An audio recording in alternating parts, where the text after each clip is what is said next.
오늘 말씀의 이해를 우리가 돕기 위해서 좀 길게 1절부터 20절 말씀까지 다 같이 한 절씩 교독하도록 하시겠습니다. 좀 깁니다만은 저와 여러분이 한 절씩 나누어서 교독하시겠습니다. 마가복음 4장 1절 말씀 제가 읽겠습니다. 예수께서 다시 바닷가에서 가르치시니 큰 무리가 모여들거늘 예수께서 바다에 떠 있는 배에 올라앉으시고 온 무리는 바닷가 육지에 있더라. 예수께서 여러 가지를 비유로 가르치시니 그 가르치시는 중에 그들에게 이르시되 들으라. 씨를 뿌리는 자가 뿌리러 나가서 뿌리새 더러는 길가에 떨어짐에 새들이 와서 먹어버렸고 더러는 흙이 얕은 돌밭에 떨어짐에 흙이 깊지 아니하므로 곧 싹이 나오나 해가 두른 후에 타서 뿌리가 없으므로 말랐고 더러는 가시떨기에 떨어짐에 가시가 자라 기운을 막음으로 결실하지 못하였고 더러는 좋은 땅에 떨어짐에 자라 무성하여 결실하였으니 30배나 60배나 100배가 되었느니라 하시고 또 이르시되 들을 귀 있는 자는 들으라 하시니라. 예수께서 홀로 계실 때에 함께한 사람들이 12제자와 더불어 그 비유들에 대하여 물으니 이르시되 하늘나라의 비밀을 너희에게는 주었으나 외인에게는 모든 것을 비유로 하나니 이는 그들로 보기는 보아도 알지 못하며 듣기는 들어도 깨닫지 못하게 하여 돌이켜 죄사함을 얻지 못하게 하려 함이라 하시고 또 이르시되 너희가 이 비유를 알지 못할진데 어떻게 모든 비유를 알겠느냐. 뿌리는 자는 말씀을 뿌리는 것이라. 말씀이 길가에 뿌려졌다는 것은 이들을 가리킴이니 곧 말씀을 들을 때에 사단이 즉시 와서 그들에게 뿌려진 말씀을 빼앗는 것이요 또 이와 같이 돌밭에 뿌려졌다는 것은 이들을 가리킴이니 곧 말씀을 들을 때에 즉시 기쁨으로 받으나 그 속에 뿌리가 없어 잠깐 견디다가 말씀으로 인하여 환난이나 박해가 일어나는 때에는 곧 넘어지는 자요 또 어떤 이는 가시떨기에 뿌려진 자니 이들은 말씀을 듣기는 하되 19절 20절 다 같이요. 유혹과 기타 욕심이 들어와 말씀을 막아 결실하지 못하게 되는 자요 좋은 땅에 뿌려졌다는 것은 곧 말씀을 듣고 받아 30배나 60배나 100배의 결실을 하는 자니라. 아멘 아멘. 자, 한 번 더 선포하고 말씀을 받읍시다. 절대 기대, 절대 집중, 절대 순종. 할렐루야. 한 번 더 따라합시다. 교회는 밝게, 찬송은 빠르게, 설교는 힘있게, 아멘은 크게. 할렐루야. 아멘. 자, 우리 마가복음 4장은요 씨 뿌린 자의 비유입니다. 씨 뿌린 자의 비유.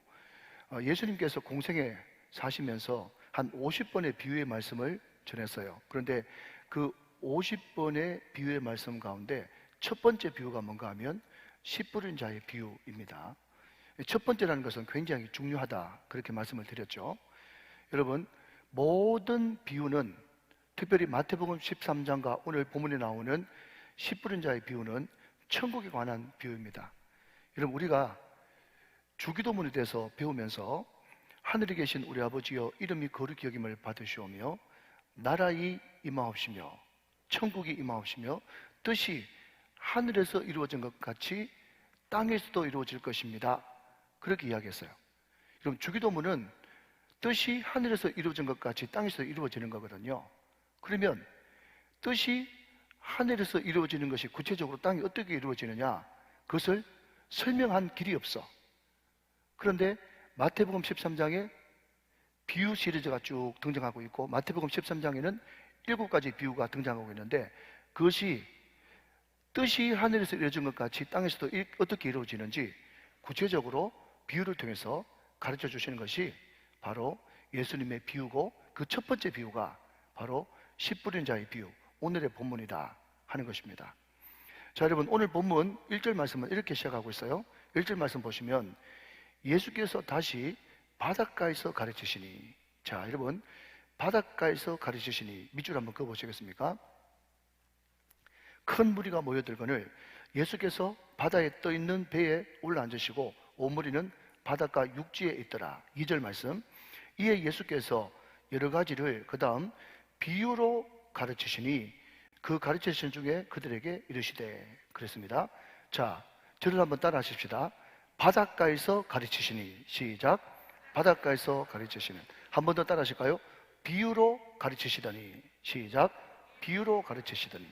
자, 여러분, 바닷가에서 가르쳤다, 비유로 가르쳤다. 이게 굉장히 예수님 교육, 복음 전파의 가장 핵심적인 두 가지입니다. 여러분, 왜 하필 이 마가가 바닷가에서 가르치셨다, 비유로 가르치셨다, 이것을 언급을 하는가 하면, 그 당시 랍비, 바리새인, 서기관, 사두개인들, 율법사들, 이 사람들은요 항상 가르침을 어디서 했는가 하면 회당이나 성전에서 했어요.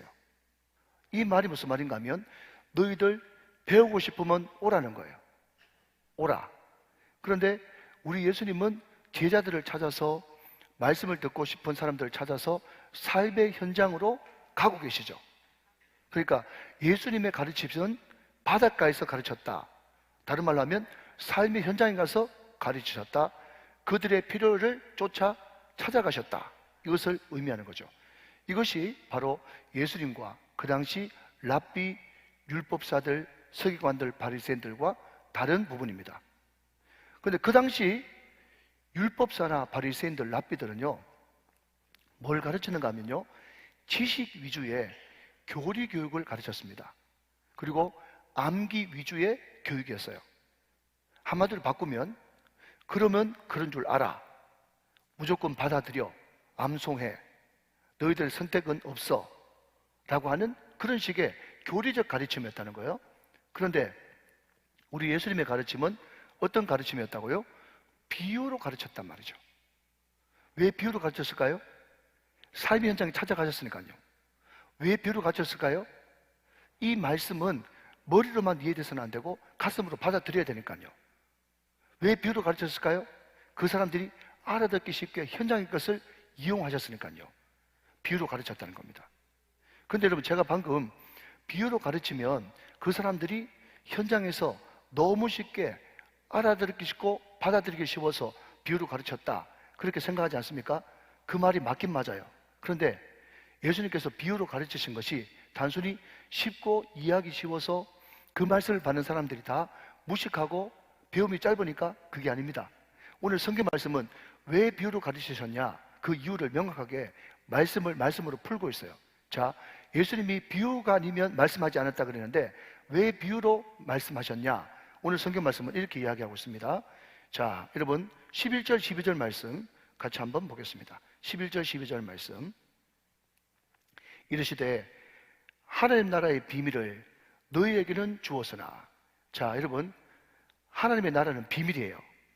아시겠습니까? 하나님의 나라의 비밀은 아무나 알 수 있는 게 아니에요. 아무나 알 수 있는 것이 아니기 때문에 하나님께서 스스로 베일을 벗겨주셔야 돼요. 자, 여러분, 좀 어려운 말 했습니다. 베일을 벗기다. 여러분, 베일 있지 않습니까? 뭔가 가려진 거. 이 베일을 벗기다 라는 말을 두 글자로 바꾸면 계시라 그래요. 계시. 하나님께서 베일을 벗겨주시고 드러내 밝히 보여주셔야만 알 수 있는 것이 하나님 나라의 비밀인 것이죠. 그러니까 하나님 나라의 비밀 말씀에는 어떤 요소가 있다? 비밀이 있다. 비밀. 자, 계속해서 좀 보겠습니다. 11절 말씀. 이르시되 하나님 나라의 비밀을 너희에게는 주었으나 외인에게는 모든 것을 비유로 하나니. 자, 여기 너희와 외인 두 가지로 나눠집니다. 자, 이 말씀이 아무나 모든 사람한테 주시는 말씀이 아니에요. 너희에게는 계시하셨으나 외인에게는 모든 것을 비유로 하셔가지고 은폐, 숨기셨단 말이죠. 자, 12절 말씀 저와 같이 한번 읽어봅니다. 시작. 이는 그들로 보기는 보아도 알지 못하며 듣기는 들어도 깨닫지 못하게 하여 돌이켜 제사함을 얻지 못하게 하려 함이라 하시고 그랬습니다. 자, 여러분, 제 성경에는 이는 다음에 기억되는데 여러분 성경에도 기억되어 있습니까? 예. 근데 쭉 밑에 내려가 보니까 기억에 뭐라고 되어 있어요? 이사야 6장 9절 10절 말씀을 예수님께서 그대로 인용하신 거예요. 우리 예수님께서 왜 비유로 말씀하셨냐 하면요, 쉽기 때문에, 알아듣기 좋으라고. 그 사람들이 배움이 짧아서, 물론 그런 기능도 있지만 더 중요한 것은 예수님께서 왜 비유로만 말씀하셨냐 하면요, 너희에게는 이것이 밝게 드러나고 외인, 하나님 나라 바깥에 있는 사람, 하나님의 택자가 아닌 사람한테는 도무지 알아듣지 못하기 위해서 비유로 일부러 마셨다는 거예요. 그것을 이사야서는 뭐라고 이야기하고 있는가 하면 그들로 보긴 보아도 알지 못하고 듣긴 들어도 깨닫지 못하게 하여 돌이켜 제사함을 얻지 못하게 하려 합니다. 이 말씀이 너희에게만 올바로 전달되기 위해서 우리 주님께서는 일부러 비유로 말씀하셨다 하는 것입니다. 여러분, 여기에서 비유의 계시와 은폐, 좀 어려운 말이죠. 비유에는 어떤 요소가 있는가 하면 계시, 너무 쉬워서 드러나는 기능이 있고, 또 너무 처음부터 어렵게 생각하는 사람한테는 은폐, 그 비유의 말씀이 너무 쉽기 때문에 오히려 그것을 알아듣지 못하게 하는, 그 비유에는 계시와 은폐의 기능이 있다라고 하는 것입니다. 여러분 한번 생각해 보십시오. 교회 안에 말이죠, 그 사람들 다 정지하는 건 아니지만 배움이 긴 사람이 있어요. 그리고 성경을 알고 싶어가지고 그 고대 근동의 문화부터 시작해가지고, 여러분 지금 강남에 가면 어떤 교회에서는요 성경 공부를 아예 히브리어 헬라로 공부하는 그런 그룹도 있답니다. 평신도인데. 그러니까 이 말은 무슨 말인가 하면 자기가 이때까지 모든 시중에 나와 있는 성경 공부를 다 해봤기 때문에 이제 더 이상 그것 가지고는 양이 안 차고 뭔가 색다르고 감히 범접할 수 없는 그런 경지에 있는, 여러분 솔직히 말하면 저도 헬라 히브리어 읽을 줄 알지만 사전 없으면 해석하기 힘듭니다. 여러분 담임 목사만 그런 게 아니고요, 일반적인 모든 목사님들이 다 그래요. 그런데 미국에 있는 목사님들이 깜짝 놀라는 것은요, 한국에 많은 목사님들이 PhD 철학 박사 학위를 가지고 있거든요. 그러니까 외국에 있는 목사님들이 깜짝 놀라요. 그분들이 다 교수님인가? 미국에서는 PhD 공부하는 사람은 교수 요원 할 사람들만 PhD 공부하지, 그냥 일반 목회하는 분들은 MDB, 저도 MDB거든요. 그게 무슨 말인가, 목회학 석사 가지고 있는 분들은 다 그냥 목회를 다 그렇게 해요. 그런데 한국에는 왜 그렇게 고학력자들이 많은지 말이죠. 그러니까 그 고학력자들이 뭔가 이때까지 한 번도 못한 것을 가지고, 시도 안 해본 것을 가지고 하면 뭔가 깊은 은혜가 있는 줄 알고 헬라어 히브리어를 평신들한테 공부시키는 지경까지 갔단 말이죠. 그런데 여러분 거두절미하고 제가 여러분 도전하고 싶습니다. 여러분 십자가 복음이 어렵습니까? 십자가 복음이 어려워요? 예수님께서 2000년 전에 십자가에 못 박혀 돌아가셨을 때 나도 그때 예수님과 함께 죽었다는 것이 어렵습니까? 나는 죽고 예수로 사는 삶이 여러분 뭐 심오한 그래서 무슨 교리가 필요합니까? 기성전결 필요합니까? 여러분 아멘 좀 하시기 바랍니다. 기도하면 은혜 받고, 은혜 받으면 믿음 생기고, 믿음 있으면 역사가 일어난다. 여러분 이게 어렵습니까? 전혀 어렵잖아요. 그래서 저는요 늘 강조하는, 그리고 생각나는 말이 하나 있어요. 지금 키르기스탄, 카자흐스탄, 중앙아시아에 가장 강력하게 복음 전하는 전도자가 있는데 김삼성 선교사라고 하는 분이에요. 이분이 여러분 G12, D12 가지고 완전 그 나라를 복음으로 발칵 뒤집어 놓은 사람인데, 이분이 여러분 중앙대 법대 나와가지고 가방 끈긴 분이에요. 여러분 이분이 통합적 장신대 강나루 신학교 나왔거든요. 그런데 이분이 말이죠, 그 학교 앞에, 지금 총신 앞에도 그런 것이 있습니다만은 장신대 앞에 가도 대학교 앞이니까 분식점이 다 있잖아요.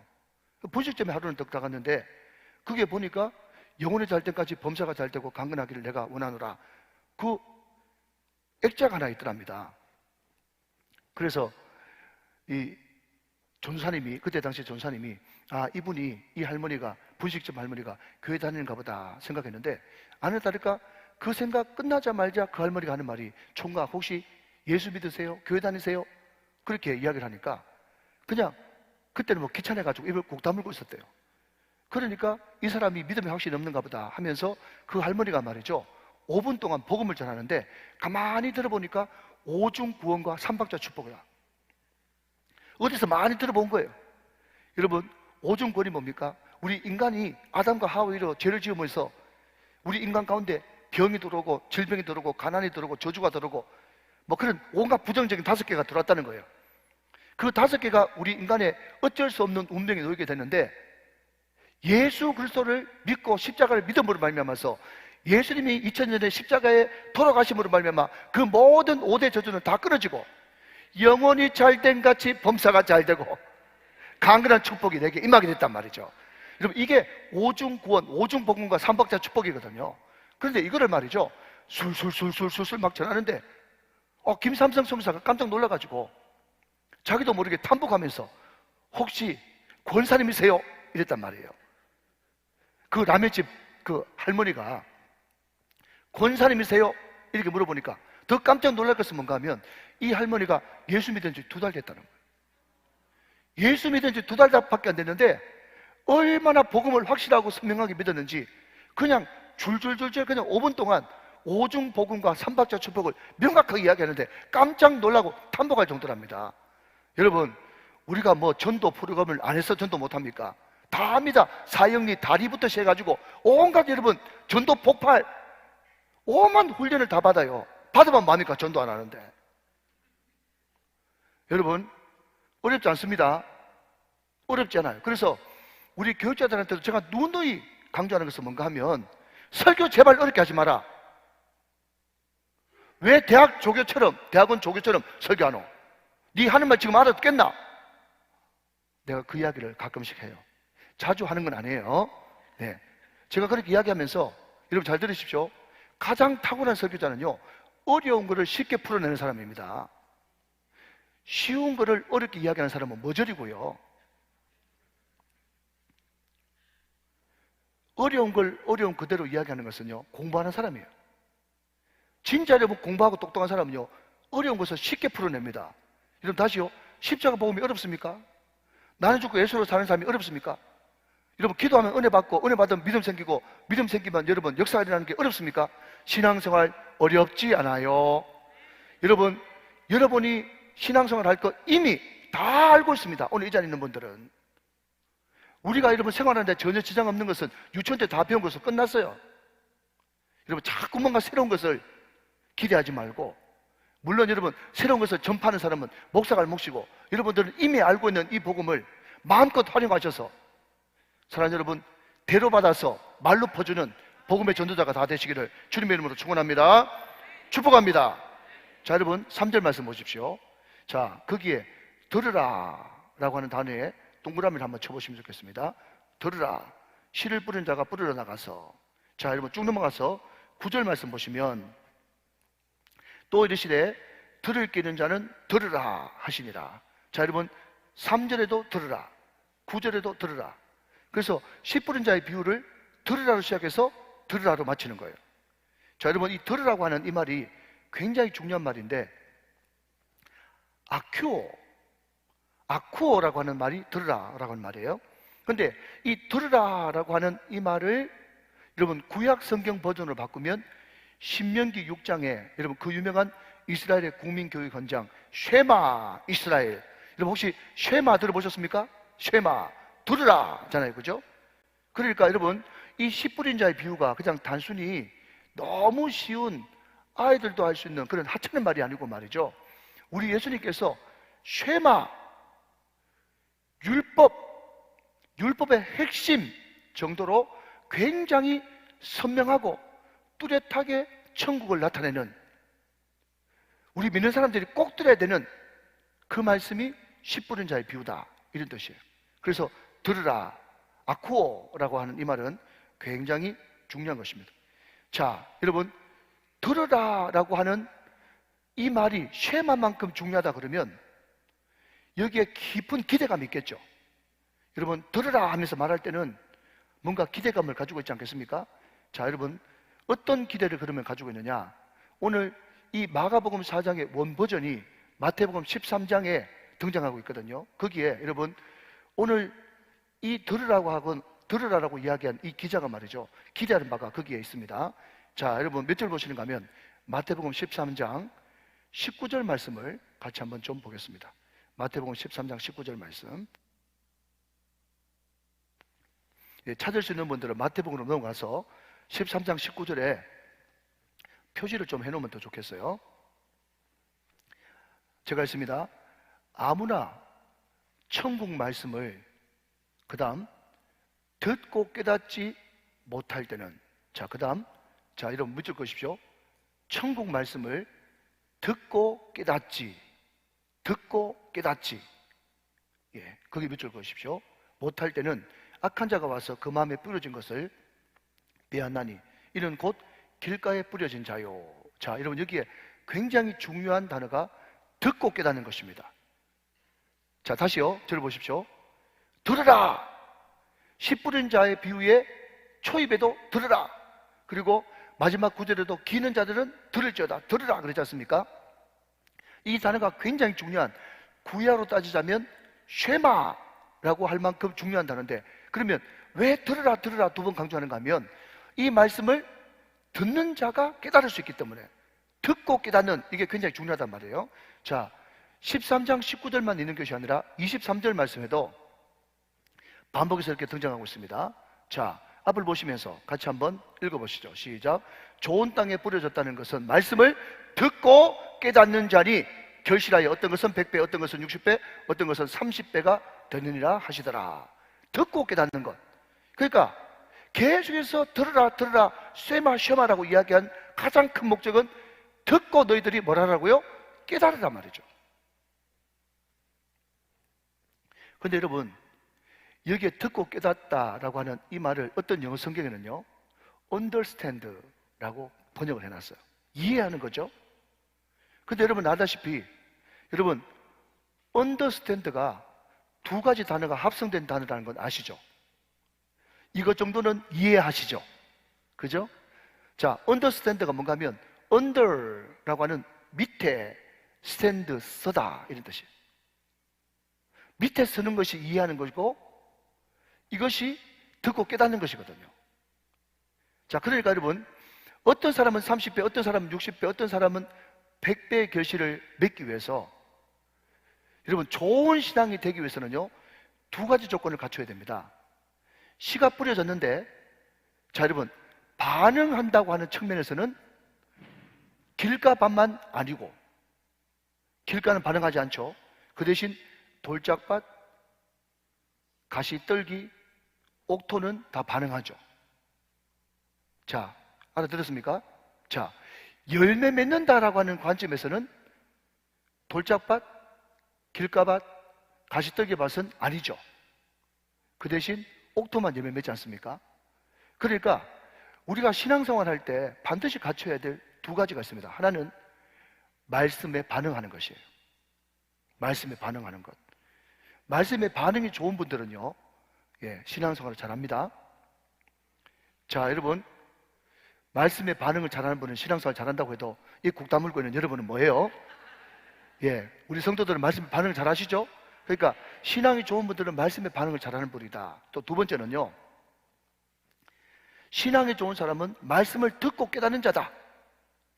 여러분, 말씀을 듣고 깨닫는다라는 것이 영어로 understand라고 말씀을 드렸지 않습니까? 그러니까 단순히 그 말씀을 듣고 머리가 좋아가지고 이해가 잘 된다 그런 뜻이 아니라, 그 말씀이 내 마음속에 들어왔을 때 그 말씀이 주인이 돼서 나는 그 말씀 밑에 서 있는 것, 항상 그 말씀에 통치를 받고 말씀 밑에 서 있는 것, 이것이 듣고 깨닫는 것이에요. 그래서 어떤 사람이 말씀과 선교를 어떻게 연관 지을 수 있습니까? 라고 물으신다면, 말씀은 내가 주장하는 것이 아니라 말씀이 우리 가운데 선포되었을 때 우리는 그 말씀이 왕이 되시고 말씀이 주인이 되심으로써 우리는 말씀 밑에 서 있어야 된단 말이죠. 그래야 반응되어지고 그래야 결실을 맺을 수 있단 말이죠. 그런데 그 말씀 밑에 내가 서 있기 때문에 그 말씀이 내 마음속에 꽉 채워지고 차고 넘쳐서 흐를 때 그것을 우리는 두 글자로 선교라고 부른단 말이죠. 그러니까 여러분, 선교가 다른 것이 아니고 내 마음속에 말씀이 들어와야 되는 거예요. 그리고 말씀이 내 마음속에 머물러 있어야 되는 겁니다. 할렐루야. 그리고 나는 그 말씀 밑에 순종한 자로 서 있어야 되는 것입니다. 그래서 그 말씀이 내 온 영혼을 적시고 그 말씀이 흘러 넘칠 때 나를 통해서 복음이 전달되어지게 되고, 여러분 전도도 되고 선교도 되는 것이죠. 오늘 저 여러분이 이 말씀을 듣고 그 말씀 앞에 내가 그 말씀 밑에 서 있고 이 말씀이 차고 넘쳐 다른 모든 말씀을 알지 못하는 사람에게 말씀이 흘러넘치게 되시기를 주님의 이름으로 축원합니다. 축원합니다. 자, 여러분 지금 네 가지 밭이 등장하죠. 또 반응 안 합니다. 네 가지 밭이 등장합니다. 첫 번째 밭은 길가 밭. 밭이라고 할 수 없죠. 그냥 길가. 두 번째는요, 돌짝밭. 세 번째는요, 가시덩굴. 네 번째는요, 옥토예요. 여러분, 제가 늘 말씀드릴 때 우리가 성경 말씀을 볼 때는 문화를 좀 알아야 된다라고 하는 것은 우리는 먼저 일항을 갈고 나서 거기에 씨를 정확하게 그 일항 사이에 뿌리고 그 다음 흙을 덮어가지고 나기를 기다립니다. 그렇지만 여러분, 이스라엘은 반대로 그냥 씨를 먼저 뿌려놓고 밭을 갈고, 그죠? 그 다음에 열매를 기다리죠. 그래서 밭이 넓을 때는 우리나라가 마치 트랙터로 이렇게 씨를 뿌리듯이 거기는 나기에다가 그냥 포대자루를 실어가지고 구멍을 뚫고 그냥 나기가 막 돌아다니면서 씨를 뿌리는 거예요. 자, 씨를 뿌립니다. 오늘 여기서 굉장히 중요한 것은 씨와 밭입니다. 그러면 먼저 씨가 뭐냐, 그것을 한번 알아보기를 원하는데, 씨는 말씀이라고 그랬어요. 그죠? 그런데 그 말씀이 구체적으로 누구를 가르치냐라고 할 때 우리는 창세기 22장 17절 18절로 넘어가 보면 참 좋을 것 같습니다. 자, 창세기 22장 17절 18절 말씀. 자, 여러분 죄송하지만 앞에 뜹니다만은 그래도 너무 중요한 구절이기 때문에 한번 다 같이 찾아보면 좋겠습니다. 여러분 창세기가 뭐 어려운 데 있지도 않지 않습니까? 자, 성경 맨 앞쪽에 있는 창세기 22장 17절 18절 말씀 같이 한번 보겠습니다. 자, 다 찾으셨으면 아멘. 없는 분들 앞을 보시고요. 제가 했습니다. 내가 네게 큰 복을 주고, 지금 아브라함이 하나밖에 없는 독자 이삭을 바친 이후에 나왔던 말씀입니다. 내가 네게 큰 복을 주고, 그 다음 내 씨가, 자, 내 씨가 동그라미 크게 번성하여 하늘의 별과 같고 바닷가의 모래와 같게 하리니. 자, 여러분 잠깐만 저를 보실까요? 저를 한번 따라서 해봅시다. 하별, 바모. 애들 요즘에 그냥 어떻게 이제 그 카톡 보낼 때 말을 많이 줄여가지고 무슨 말인지 도대체 모르겠더라고요. 그래서 제가 이제 어떤 사람한테 이제 축복을 빌 때 어떻게 했는가 하면, 하나님이 너에게 하별, 바모의 축복을 주시길 원한다. 제가 그렇게 복수를 했어요. 하별, 바모. 이 축복이 뭐예요? 하늘의 별같이, 바다의 모래같이. 이런 뜻입니다. 자, 여러분 딴 사람한테 절대로 가르쳐주지 마세요. 오늘 금요 성령 집회 온 분들, 여러분들 오늘 은혜 충만을 받아가지고 하별, 바모의 축복을 받으시기를 주님의 이름으로 축원합니다. 하늘의 별과 같이, 바다의 모래과 같이 그런 은혜를 받아야 되는 거예요. 자, 계속 17절 계속 보시면, 그 다음 내 씨가 그 대적의 성문을 차지하리라. 자, 여러분 하나님께서 내 씨를 번성하게 하고 크게 번성하게 하고 내 씨를 통해서 대적의 성문을 차지한대요. 자, 여러분 대적의 성문, 이것을 바꿔 말하면 대적이 누굽니까? 사단의 문을 그 씨가 차지하게 된다는 거예요. 자, 벌써 감이 오죠, 그죠? 자, 이거보다 더 엄청난 말은 18절 말씀을 보니까 18절 말씀. 자, 거기에 씨가 또 나옵니다. 같이 있습니다. 시작. 또 내 씨로 말미암아 천하 만민이 복을 받으리니 이는 내가 나의 말을 준행하였습니다 하셨다니라. 자, 여러분 저를 보십시오. 아브라함의 씨 가운데 이삭이 있죠, 야곱이 있죠, 요셉이 있죠. 물론 그들을 통해서 많은 사람들이 복을 받았습니다. 그러나 그럼에도 불구하고 여러분, 아브라함의 정손이 요셉이라고 할지라도 요셉을 통해서 애굽의 복을 받고 이스라엘 복을 받았지만, 요셉을 통해서 천하 만민이 복을 받았습니까? 천하 만민이 복을 받았을 건 아니잖아요. 그러니까 내 씨를 통해서 천하 만민이 복을 받는다고 하는 거 보니까 이 씨는 누구를 가르칩니까? 예수 그리스도를 가르치는 거예요. 이해되시면 아멘. 그래서 여러분, 씨는 1차적으로 말씀이지만 말씀이 육신이 되어서 이 땅에 오신 그분 누구시죠? 예수 그리스도, 노고스 예수 그리스도 아닙니까? 그러면 씨라고 하는 이 단어의 원조가 되냐라고 이야기하면 여러분들이 눈만 끔뻑끔뻑거리지 마시고 씨가 어디에 나오냐 하면 창세기 22장 17절 18절, 이게 씨의 오리진 버전이란 말이에요. 이해되시면 아멘 하시기 바랍니다. 자, 여러분, 그런데 자존감이 높은 사람한테는 당신은 네 가지 밭 중에 어느 밭입니까? 물어보면요, 그냥 징긋이 웃어요. 징긋이 웃는단 말은 너는 인정할지 아닐지 모르지만 나는 네가 뭐래도 좋은 밭이야, 이렇게 생각하는 자존감이 높은 사람 있죠. 어떤 사람은 자존감이 떨어지니까 내가 볼 때는 괜찮은데 나는 목사님 영 안 믿는 건 아니니까 길가 나는 것 같고 돌짝쯤 될 것 같습니다, 이렇게 생각하는 사람이 있어요. 그런데 그 밭이 이스라엘의 파종법에 의하면 과연 4개 밭 중에 어느 밭인지는 아무도 몰라요.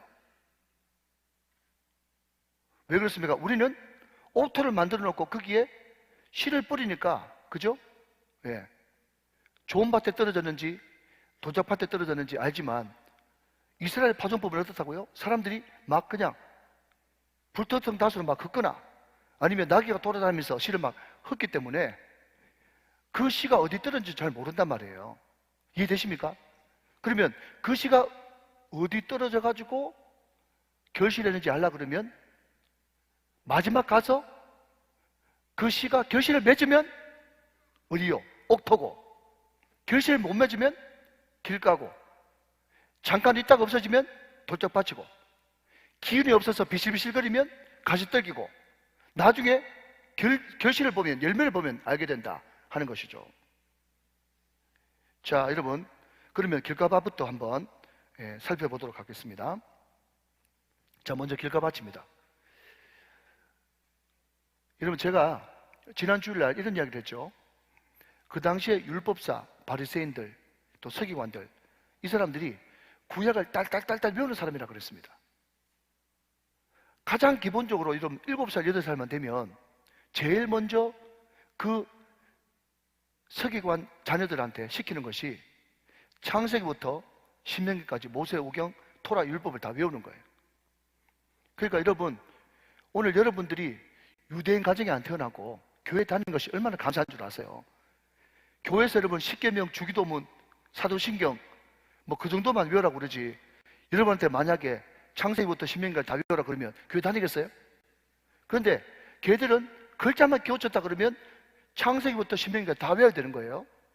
자, 그렇게 철두철미하게 구약을 암송하고 외웠으면 실체 되시는 예수님이 오면 알아봐야 될 것 아닙니까? 왜 그렇죠? 요한복음 5장 39절 말씀에 모든 성경은 곧 누구에 대해서 적어난 것이라? 내게 대해서 적어난 것이라. 구약이 다 예수님이에요. 오실 예수님. 신약이 다 예수님이에요. 오신 예수님. 요한계시록도 예수님이에요. 다시 오실 예수님. 성경 창세기부터 요한계시록까지 싹 다 예수님이거든요. 그런데 성경 전체를 통으로 암송한다고 하는 그 유대인들, 랍비들, 서기관들, 바리새인들, 율법사들은 전혀 실체가 왔지만 그 실체를 알아보지 못했다는 거예요. 여러분, 왜 그랬을까요? 물론 그 중에는 여러분 의심을 품는 사람도 있겠죠.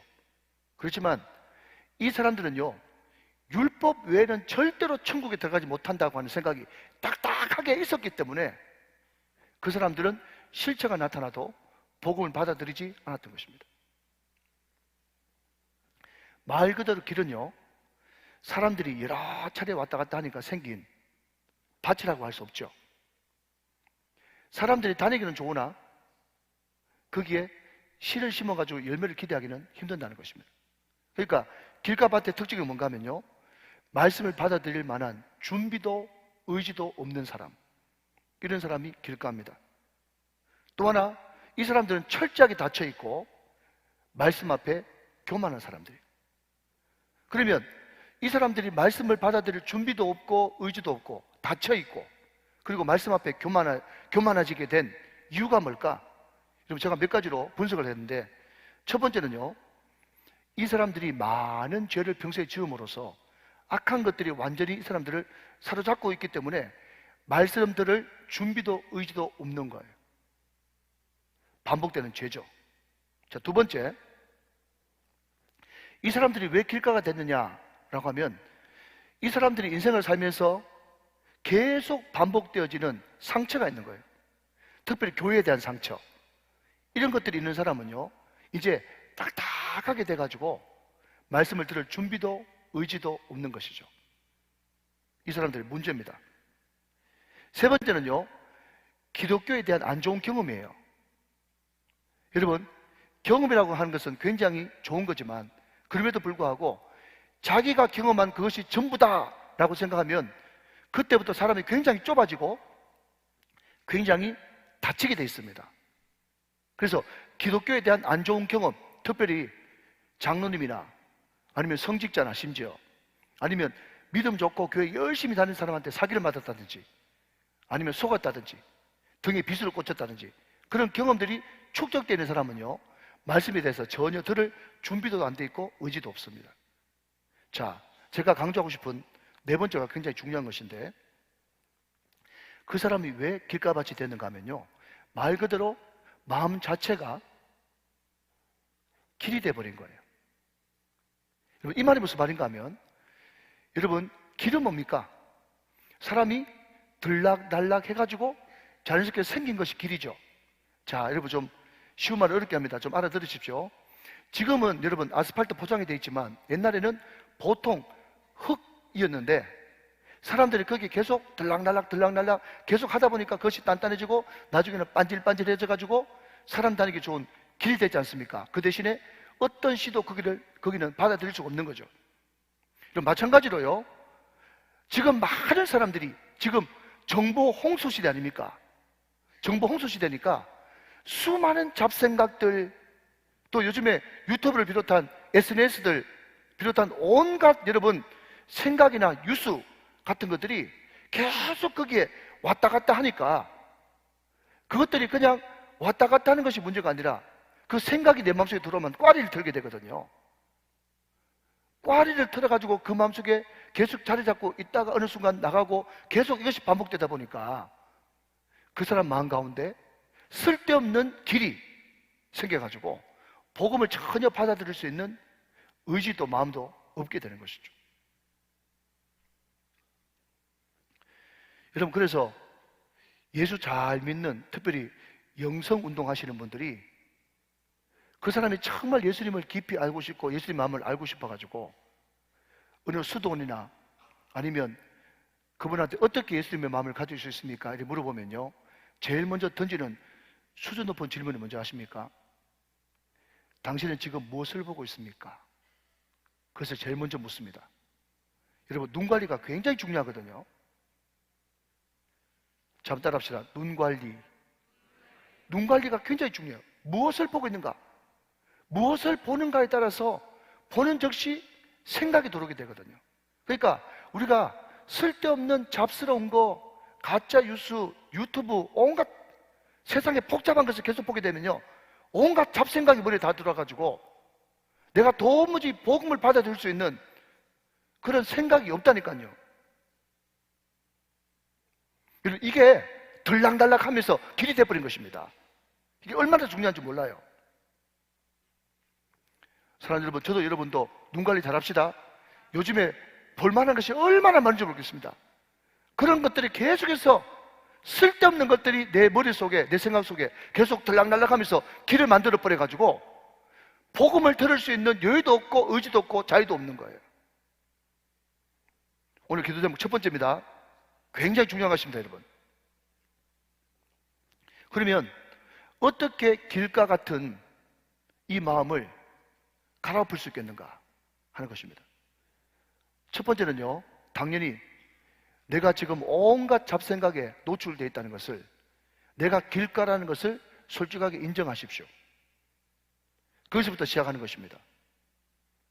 두 번째, 방금 말씀드린 대로 복음이 아닌, 말씀이 아닌 온갖 세상 잡다한 생각들과 유수들, 이것을 철저하게 의도되고 찾아나는 의지가 있어야만 길가 같은 내 마음을 갈아엎을 수가 있는 것입니다. 세 번째, 하루에 단 20분이라도 말씀을 깊이 묵상하면서, 이것이 단순히 글자가 아니라 나에게 주시는 하나님의 말씀이라는 것을 생각하면서 이 말씀을 계속해서 내 것으로 받아들이는 훈련, 이것을 계속해 나가야 딱딱해 있는 내 생각으로 내 경험으로 가득 차 있는 이 길가가 갈아엎어지고 새롭게 되는 역사가 일어날 수가 있는 것입니다.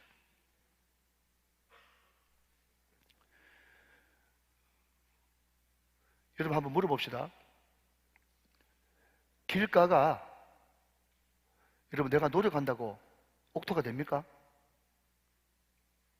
길가는 절대로 옥토 되잖아요. 그러면 길가가 옥토 될 수 있는 유일한 길은 말이죠, 말씀을 듣고 깨닫는 것입니다. 그래서 제가 이 말씀 가운데, 이 비유 가운데 가장 중요한 말씀이 말씀을 듣고 깨닫는 것이에요.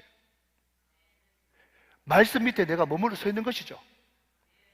그래서 여러분, 충령교회 한규선 목사님이 이런 이야기를 했어요. 자기는 이민 목회를 했는데 자기 이민 목회를 해보니까 이 길가밭의 특징이 있대요. 그게 뭔가 하면 잡생각이나 뭐 세상 뉴스들로 가득 차 있는 이런 사람들이 있는 반면에 또 이민 생활 하시는 분들 가운데 정말 아침 일찍부터 나가가지고 저녁 늦게까지 일하니까 굉장히 졸리는 사람이 있지 않습니까? 피곤한 사람들 말이죠. 자, 여러분 생각해 보십시오. 졸아버리면 말씀을 하나도 못 듣기 때문에 그 말씀이 떨어지지 않으니까 결실을 못하는 거예요. 그러니까 길가밭의 소극적인 의미는요, 예배 시간에 조는 분입니다. 우리 사랑하는 우리 집사님께서 아까 목사님이 가끔씩 가다가 졸면 죽는다 그래가지고 깜짝 놀랐다 그러는데, 예, 이거는 굉장히 복음이에요, 복음. 예. 그런데 조는 사람들 중에서도 두 종류가 있답니다. 하나는 악질이 있고 또 하나는요, 이해되는 사람이 있대요. 악질은 뭐냐?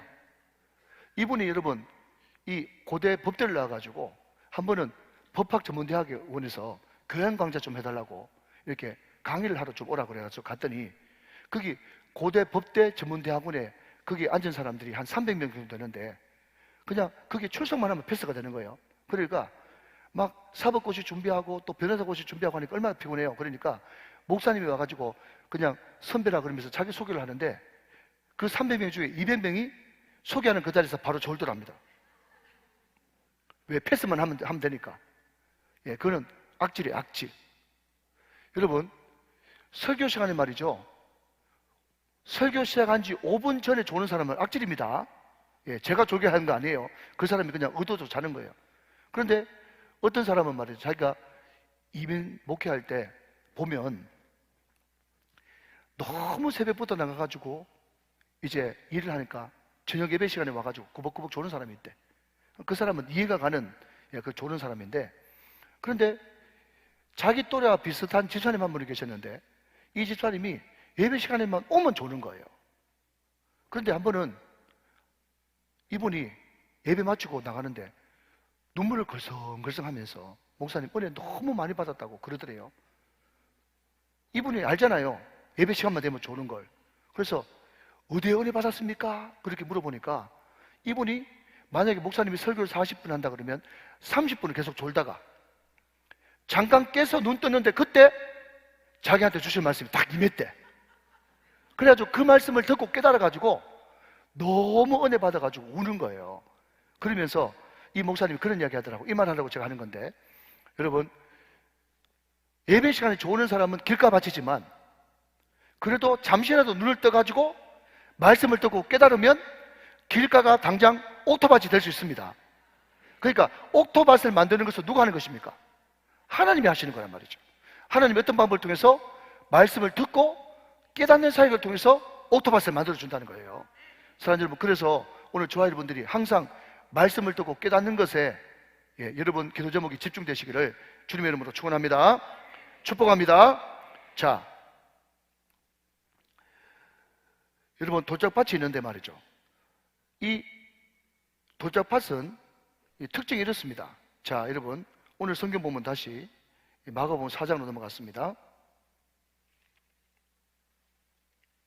자, 16절 17절 말씀 한번 보시죠. 네, 좀 빨리 해야 되겠네요. 또 이와 같이 돌밭에 뿌려졌다는 것은 이들을 가리킴이니 그 다음 곧 말씀을 들을 때에 그 다음 즉시 기쁨으로 받으나. 자, 즉시 기쁨으로 밑줄을 좀 그어보시고요. 17절 말씀, 그 속에 뿌리가 없어 잠깐 견디다가 말씀으로 인하여 환난이나 박해가 일어나는 때에는 곧 넘어지는 자요, 그랬습니다. 자, 여러분, 돌밭에 뿌려졌다고 하는 이것은 특징이 있죠. 뭡니까? 말씀을 받을 때 즉시 기쁨으로 받아요. 그래서 어떤 신학자는요, 돌짝밭을 어떻게 표현했는가 하면요, 유사옥토라고 그렇게 비유했어요. 유사옥토. 말씀을 받을 때는 즉시 기쁨을 받는다니까요. 그런데 문제가 뭔가 하면 그 흙이 너무 얇기 때문에 그 속에 뿌리가 없어가지고 잠깐 견디다가 말씀으로 인하여 환난이나 박해가 일어나는 데에 곧 넘어져서 주님을 떠난다는 거예요. 여러분, 성경에 이런 사람들이 많이 있죠. 예수님을 따라다니던 무리 군중 아닙니까? 이 사람들이 오병이어 기적을 일으켰을 때 얼마나 열광했습니까? 그것을 받아먹으면서. 여러분, 이 사람들이 낙이 타고 예수님께서 입성하실 때 얼마나 환했습니까? 종려나무를 흔들면서 말이죠. 호시아나, 여호와여 나를 구원하소서, 그렇게 부르짖었지만 곧 이 사람들은 어떻게 바뀌었어요? 십자가에 못 박으라고 바뀌었다는 거예요. 여러분, 어떤 분들은 말이죠, 말씀을 들으면서 은혜 받습니다. 그리고 심지어 회개까지 했다고 이야기합니다. 아멘도 잘합니다. 기쁨이 충만합니다. 그래서 나올 때 목사님 은혜 받았습니다, 그렇게 이야기해요.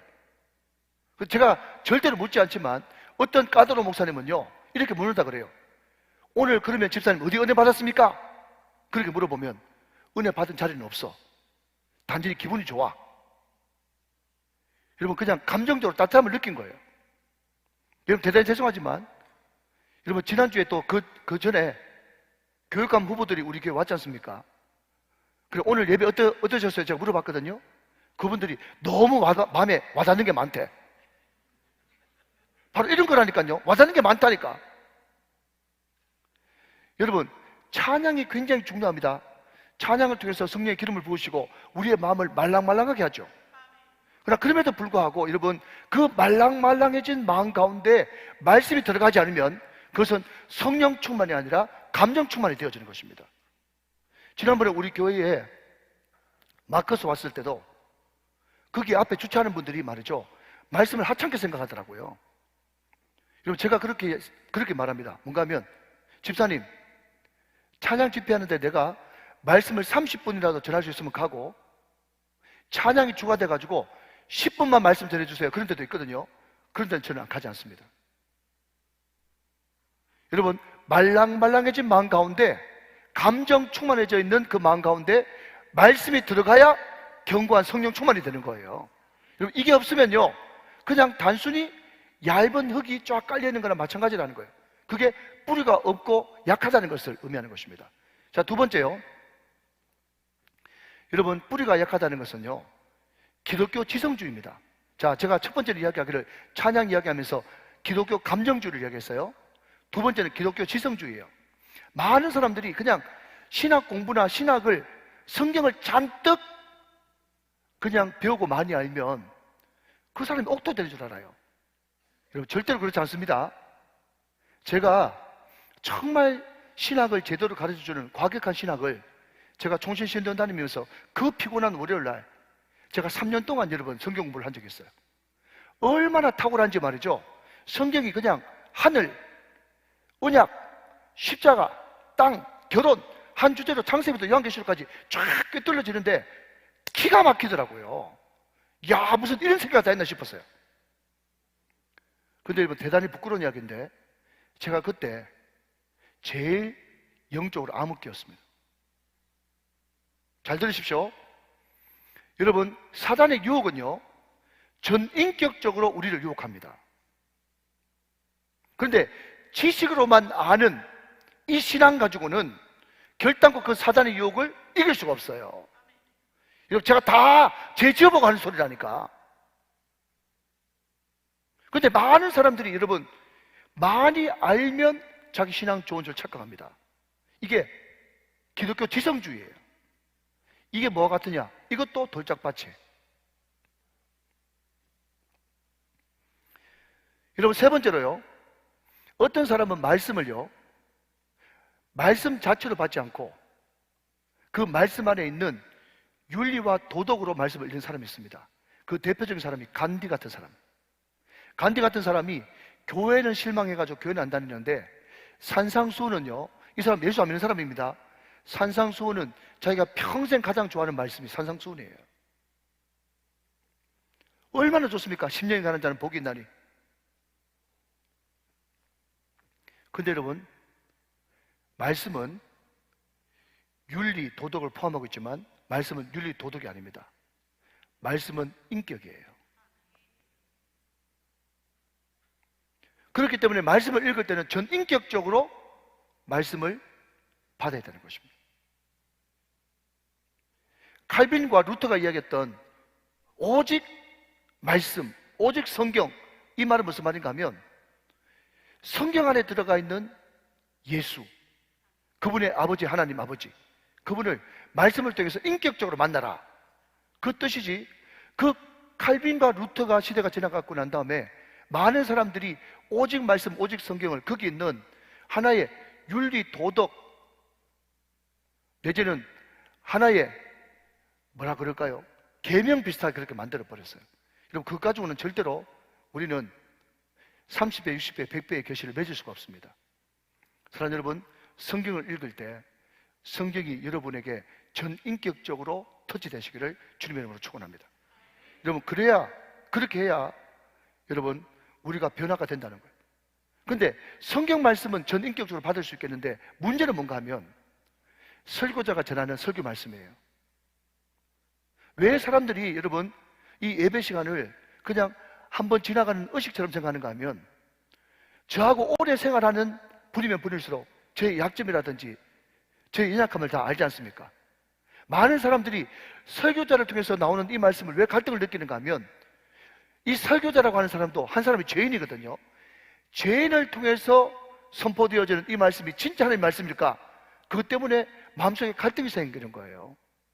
사실 여러분, 우리 마음속에 이 돌짝밭이 극복되기 위해서는 설교자가 어떤 상태에 있든지 간에, 물론 설교자가 여러분 윤리적으로, 도덕적으로 모든 것에서 깨끗해야 되겠지만, 설사 부족한 사람이 있었다고 할지라도 하나님이 나를 너무너무 사랑하셔서 저 설교자를 통해서 나에게 주실 말씀이 분명히 있다고 하는 이 믿음을 가지고 말씀을 들어야 이 말씀이 내 마음속에서 삶의 결실을 맺을 수가 있는 것입니다. 그리고 여러분, 하나 더 말씀을 드린다면, 그 말씀을 가지고 헌신이 있어야 됩니다. 무슨 말인가 하면요, 그 말씀을 가지고 헌신하는 사역이 있을 때 그 말씀이 내 삶의 현장에서 뿌리를 내리는 거예요. 여러분, 이것은 교회를 위해서 그런 것이 아니고, 내 말씀이, 내 안에 들어있는 말씀이 정말 현실에서 뿌리를 내리기 위해서 우리는 반드시 현장에 있어야 되는 것이고 사역이 있어야 된다 하는 것을 말씀드린 것입니다. 자, 한 걸음 더 나갑니다. 그 다음에는 가시밭이 되겠죠. 가시밭이 뭡니까? 내 마음속에 근심, 걱정, 염려, 두려움, 불안감, 또 거기에 명예, 인기, 이 모든 것들이 나를 옥죄게 만드는, 그래서 여기에 이 19절 말씀을 보시면, 세상의 염려와 재물의 유혹과 기타 욕심이 들어와 말씀을 막아라고 하는 이 막아라는 단어가 영성에 보면 초크라 그래가지고 목조르다 이런 뜻이에요. 목조르다. 그래서 꽉 내 모든 것을 쪼는 거죠. 그래서 결실하지 못하게 만든다 하는 것입니다. 여러분, 그래서 길가, 그 다음에 돌짝밭, 더 상태가 안 좋으면 가시밭, 이렇게 되는 것이 아니고요, 돌짝밭은요 외부에 대한 그런 시험이라면, 가시밭은 내부에 대한 근심, 이렇게 번역하는 것이 가장 합당합니다. 여러분, 잘 알다시피 농사를 지어본 분들은 아시다시피 우리가 열매를 맺으려고 할 때 가장 많은 영양분이 필요하지 않습니까? 그죠? 가장 많은 영양분이 필요한데, 근데 거기에 잡초들이 같이 막 올라버리면 그 영양분을 그 잡초들이 또 다른 가시가 그것을 뺏어가 버리기 때문에 결실을 못 맺는 것 아니겠습니까? 그처럼 내 마음속에 근심, 염려, 걱정, 명예욕, 인기 이런 것에 내 마음이 분산되어지면 내 인생 가운데 또 내 삶 가운데 결실을 맺기가 굉장히 힘들다 하는 거죠. 자, 여러분 베드로전서 5장 7절 말씀 보면 이런 말씀이 나옵니다. 베드로전서 5장 7절 말씀, 잘 아시는 말씀이죠? 같이 한번 보도록 하겠습니다. 베드로전서 5장 7절입니다. 자, 같이 한번 읽어보죠. 시작. 너희 염려를 다 주께 맡기라. 이는 그가 너희를 돌보심이라 그랬습니다. 그런데 여러분, 옛날 성경에는 너희 염려를 다 주께 맡겨라 그러지 않고 맡겨버리라. 너희 모든 염려를 주께 맡겨버리라. 이는 그가 너희를 공부하십니다. 그렇게 하겠죠. 그런데 원문에 보면 말이죠, 여기에 강조형이 되어 있기 때문에 그냥 맡기라라고 하는 것보다도 맡겨버려라 라는 이 말이 훨씬 더 맞는 이야기입니다. 그리고 이 맡겨버리라 할 때 이것이 또 성경에 어디 써 있는가 하면, 우리 예수님께서 예루살렘에 입성하실 때, 나귀 타고 입성하실 때 사람들이 자기 겉옷을 펴가지고 그냥 예수님의 오시는 길에 펼쳐서 던지지 않습니까? 마찬가지로 우리가 염려, 걱정, 근심, 또 세상의 재리, 또 세상의 염려 이런 것이 있을 때 그냥 대충 똘똘똘똘 말아가지고 그냥 똘똘 말린 것을 가지고 예수님께 가져가지 말고 마치 겉옷을 활짝 펼쳐가지고 던지듯이 모든 염려를 움켜서 하지 말고 활짝 펼쳐가지고 그 펼친 채로 주님 앞에 맡겨드리라. 이것이 성경이 이야기하는 염려를 다 주께 맡겨버리라 라고 하는 단어의 뜻인 거죠. 여러분, 어떤 신혼부부가 있었답니다. 신혼부부가 있었는데 이 신혼부부가 결혼하고 난 다음에 신혼 첫날부터 그 부인 되는 분이 말이죠, 계속해서 어떤 두려움에 사로잡혔는가 하면 이상한 소리 나는 거 보니까 우리 아래층에 도둑 들은 거 아니야? 계속 자기 집에 도둑 들어왔을까 봐 신혼 첫날부터 계속 그 도둑 들어오는 것을 염려를 했대요. 근데 그 참 괴로운 시절이 10년 지났답니다. 근데 10년쯤 지났을 때 그 집에 실제로 도둑이 들어왔어요. 좀 도둑이에요. 남편이 그 인기척을 딱 알아채고 난 다음에 정말 도둑 들어왔는가 보다 하면서 그냥 오른손에 뭔가 들고 밑에 내려가니까 말이죠, 도둑이 정말 겁많은 좀 도둑이었는지 막 부시럭 소리 들고 부시럭 소리 듣고 막 도망치더라네요. 그러니까 그 남편이 말이죠, 막 애원하듯이 멈춰보라 하더랍니다. 그러면서 하는 말이 뭔가 하면, 우리 집사람이 10년 동안 애타게 찾던 그 도둑놈 얼굴이라도 좀 보고 도망가라고, 얼굴이라도 좀 보자 그랬다는 거예요. 감사합니다. 이렇게 반응을 잘해 주시니까 이제 말씀 전할 기분이 생겨요. 여러분, 어떤 사람들은요 쓸데없는 염려, 여러분 여기에 이 염려라고 하는 이 단어는 말이죠, 풀어서 설명하면 어떤 거죠 아닙니까? 세상 모든 염려를 자기가 다 짊어지고 있단 말이죠. 이런 뜻입니다. 여기에 여러분 나오는 염려는 뭐라고요? 세상 모든 염려를 자기 혼자 다 짊어지는 그 염려예요. 어떤 사람은요 보면요 염려하려고 사는 사람이 있어요. 세상 모든 염려를 자기가 다 짊어져요. 여러분 그거 다 맡기셔야 됩니다. 혹시 여러분 가운데 자꾸 물질적인 부분에 인색함이 찾아온 분 안 계십니까? 그거 회개하시고 빨리 떨쳐버리셔야 돼요. 시간 지나면 없어지겠지. 점점 여러분 그 욕심이 더 강화됩니다. 난 옛날에 안 그랬는데 어느 순간부터 물질이 벌리기 시작하면서부터 내한테 인색감이 찾아왔다. 그러면 그 인색감을 떨쳐버리게 해달라고 계속해서 기도해야 되는 거예요.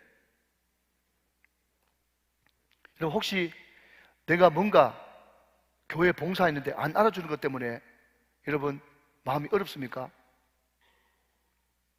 주님이 알아주시면 됩니다.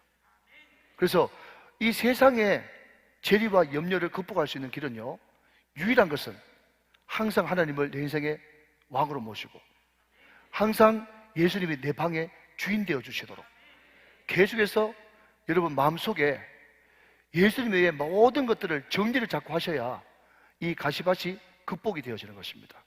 자, 믿으시면 아멘 하시기 바랍니다. 자, 이제 다 돼갑니다. 좀 빨리 할게요. 자, 여러분 마지막 옥토인데요. 옥토는 돌이 없으니까 부드럽고 또 잡초가 없으니까 순수합니다. 자, 여러분 잘 들으십시오. 우리 주님은요, 교회 안에 교회사, 교회 밖의 교회사를 다 찾아봐도 지혜롭고 똑똑한 사람을 쓰신 적이 한 번도 없습니다. 왜냐하면 우리 주님의 지혜로 충분하기 때문에 그렇습니다. 그러면 우리 주님이 과연 어떤 사람을 쓰시는가 하면요, 우리 하나님은 항상 순종하는 사람을 쓰십니다. 예수님께 나의 인격을 드리고 내 자신을 위탁하는 사람. 그래서 주님 말씀하시면 내가 나아가고, 주님 뜻이 아니면 내가 멈춰서고, 나의 가고 서는 것, 그 모든 것들을 주님께 위탁하고 맡기는 사람, 그 사람을 하나님께서는 쓰신다는 거예요. 자, 여러분, 하나님께서 엘리를 폐하시고 사무엘을 쓰셨는데 그 사무엘을 쓰신 이유에 대해서 사무엘상 2장 35절 말씀에는 이렇게 말씀하고 있습니다. 자, 여러분, 사무엘상 2장 35절 말씀입니다. 자, 같이 한번 읽어보시죠. 시작. 내가 나를 위하여 충실한 제사장을 일으키리니 그 사람은 내 마음 내 뜻대로 행할 것이라. 내가 그를 위하여 견고한 집을 세우리니 그가 나의 기름 부음을 받은 자 앞에서 영구히 행하리라. 자, 여러분 띄워놓으십시오. 내가 나를 위하여 누구를 일으킨다고요? 충실한 제사장을 일으킨다 말이죠. 근데 그 사람은 어떤 사람이냐? 내 마음 내 뜻대로 행하는 사람이란 말이죠. 사랑하는 여러분, 우리는 만인 제사장을 알고 있습니다. 그죠? 근데 만인 제사장이 직분이 아니라 어떤 의미에서 만인 제사장이냐? 성직자든 성직자가 아니든 항상 그 속에 내 마음 내 뜻, 하나님의 뜻에 절대 순종하려고 하는 충실한 제사장의 마음이 있으면 그 사람은 하나님께서 기뻐하시는 제사장이란 말이죠. 사랑하는 여러분, 다시 한번요, 하나님은 지혜 있는 사람, 똑똑한 사람 필요 없습니다. 왜냐하면 하나님 안에 이미 다 있기 때문에 그렇습니다. 하나님은 순종하는 사람만 사용하십니다. 오늘 저와 여러분이 충실한 제사장 되시기를 주님의 이름으로 축원합니다. 자, 이제 2, 3분 안에 마무리하겠습니다. 마지막으로 잘 들으십시오. 오늘 성경 본문에 보니까 그 옥토의 씨가 떨어졌을 때 30배, 60배, 100배라는 표현을 씁니다. 여러분, 우리 우정교회 성도들은, 특별히 금요 성령집회 기도 용사들은 제발 30배는 동메달, 60배는 은메달, 100배는 금메달, 그런 이야기 제발 하지 마시고, 그러면 30배, 60배, 100배 이게 뭘까 도대체? 두 번째, 오늘 본문에 보니까 분명히 성경에는 씨 뿌리는 비유라고 이야기해놓고 반 이야기만 실컷 하고 있는데 이게 도대체 무슨 의미입니까? 굉장히 중요한 의미거든요. 이게 하이라이트입니다. 오늘의 하이라이트예요. 자, 그림을 한번 잠깐 보시겠습니다. 자, 그 다음 그림. 자, 좀 띄워놓으시고요. 여러분, 이게 반고의 그림이거든요. 제가 씨 뿌리는 자 하면서 반고 그림을 찾아보니까 한 13개 정도 나오더라고요. 여러분 아시다시피 반고는 목사님 아들이고 한때 신학을 했던 사람입니다. 거의 99% 제 마음속에 확신하는 것은 반고가 가장 좋아했던 성경 구절이 바로 씨 뿌린 자의 비유였던 것 같습니다. 그런데 여러분, 오늘 그림을 한번 보시면 얼굴이 잘 나타나지 않죠? 그죠? 그래서 많은 그림 해석하는 사람이 이 그림을 볼 때 저 얼굴에 너의 얼굴을 대입시켜 보라, 그렇게 이야기를 하는 것 같습니다. 자, 그리고 씨 뿌리는 이 바구니가 이렇게 앞에 있는데 굉장히 큰 바구니가 있죠. 가방 말이죠. 가방. 그리고 여러분 손 한번 보십시오.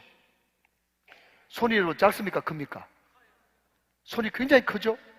그리고 씨도 여러분 엄청나게 굵은 씨가 지금 막 뿌려지고 있습니다.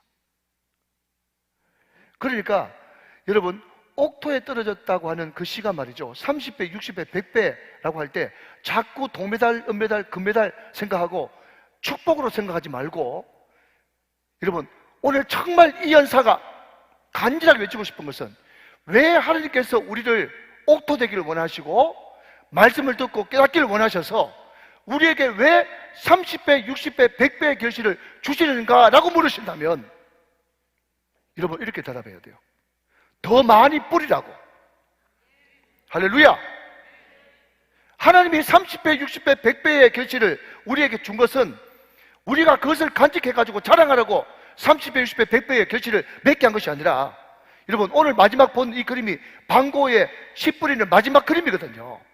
여러분 저 얼굴에 여러분의 얼굴을 대입시키시고 여러분이 30배, 60배, 100배의 큰 가방을 가지셔서 예수님의 손이 여러분의 손이 돼가지고 좋고 아름다운 씨를 30배, 60배, 100배로 얻은 그 씨를 마음껏 세상에서 더 뿌리라고 하나님께서 우리에게 30배, 60배, 100배의 열매를 맺게 하셨다는 것입니다.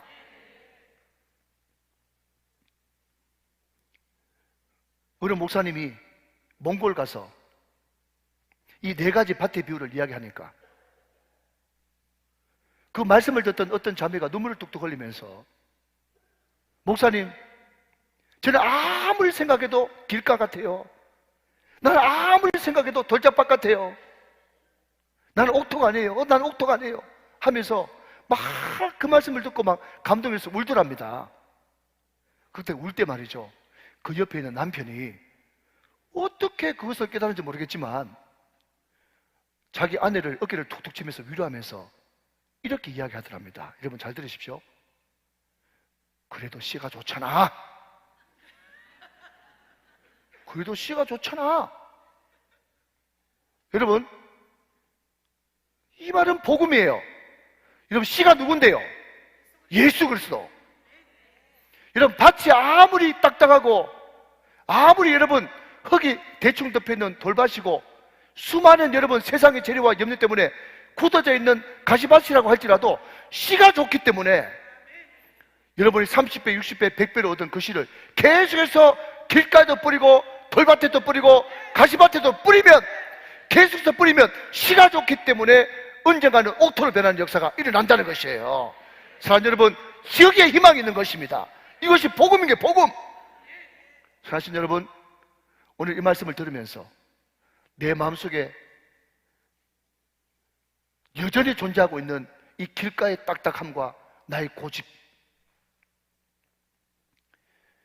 복음을 감정으로만, 머리로만, 윤리도덕으로만 알려고 하는 이 얄팍한 내 생각들, 그리고 세상의 염려와 죄리 때문에 인색해지고 하나님에 대해서 열리지 못하는 이 닫힌 마음, 이 모든 마음들을 싹 걷어내고 오늘 저와 여러분이 말씀으로 기경되어지고 이 말씀을 한 말씀이라도 내 삶 가운데 적용하려고 하는 이 뜨거운 마음이 우리 가운데 기경됨으로 말미암아서 여러분 마음 가운데 30배, 60배, 100배의 아름다운 결실이 맺혀 이 말씀이 흘러넘쳐 수많은 사람들에게 아름다운 씨를 뿌리고 복음을 증가할 수 있는 차고 넘치는 주의 종들 다 되시기를 주 예수 그리스도의 이름으로 축원합니다.